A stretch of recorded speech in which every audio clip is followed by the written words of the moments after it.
আমি শুধু এক লাইনে একটা স্ক্রিপ্ট শুনি, এর বাইরে আর কিছুই শুনি না। আর কি বলবো ওনাকে, তারপর গিয়ে সেটে গিয়ে ওকেই বলি সিন কি, ডায়লগ কি, ও যে যে ডায়লগটা বলে দেয় আমি শুধু সেই ডায়লগটাই বলি।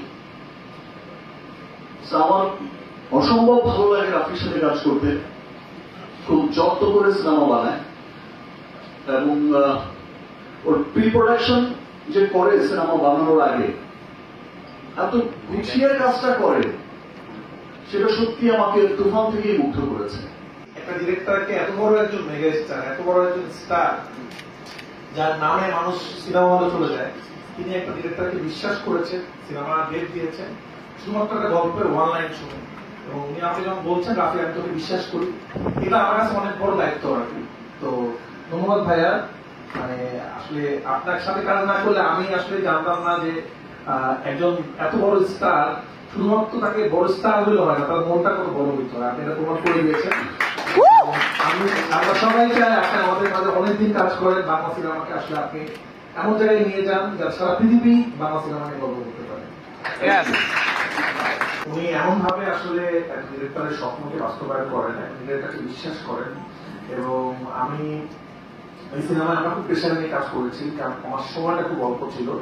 তো ব্যাক টু ব্যাক সিন ছিল, back to back fight scene ছিল। একদিন ছিল ভাইয়া খুব অসুস্থ, ভাইয়া শরীর কাঁপছে, প্রেশার লো, এখন ভাই শুটিং থেকে প্যাক আপ করে দিব, আমার শুটিংটা করব।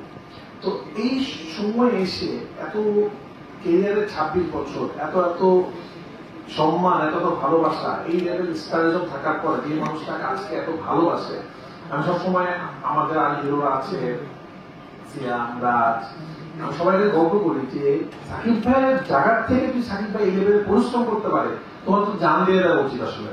কারণ আমরা দেখেছি ওনার একটা সিনেমা একটু কম হলে কি হবে আসলে, কিন্তু একটা সিনের জন্য উনি ছাড় দেয় না যে আমি এটা করবো, এটা করবো। মানে ওনাকে আমি আটকে দিতে ভাই আর লাগবে না, ঠিক আছে বুঝছে না। আমি কোনোদিনও আজ পর্যন্ত যে শুটিং করলাম দুটা সিনেমা, মানে এমন দিন আছে আমার আগে ভাইয়া চলে আসছে সেটা, একজনকে বলতে পারবে না যে একদিন ভাইয়া 5 মিনিট পর সেটে আছে। একটা এত বড় যে স্টার, যে টাইমিং এর বিষয়ে যে কতটা প্রফেশনাল এবং সবকিছু নিয়ে। এবং এমন অনেক সিন আছে যে আমি তো ভাইয়াকে স্ক্রিপ্ট দিই নাই, আমি ইনস্ট্যান্ট বলতেছি ভাই আপনাকে এটা করতে হবে।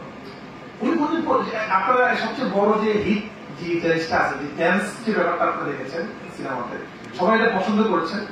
তো প্রথম দিন ভাই শুটিং এ আসলো, আমি বললাম ভাইয়া আপনার কাজ করেন, আপনি একটু নাচেন, নিজে নিজে মানুষকে মানবে।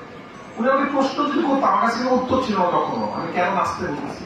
আমার মনে হচ্ছে যে এই ক্যারেক্টারটা একটু এরকম করুক। কিন্তু পরবর্তীতে ভাই যখন বললো ঠিক আছে আমি এটা করতেছি, এই যে একটা ডিরেক্টরকে বিশ্বাস করা, এবং যখন উনি এটা ঘটাইলো, উনি তো সাকিব খান, উনি যখন নাচতেছে এটা বলারই মনে হচ্ছে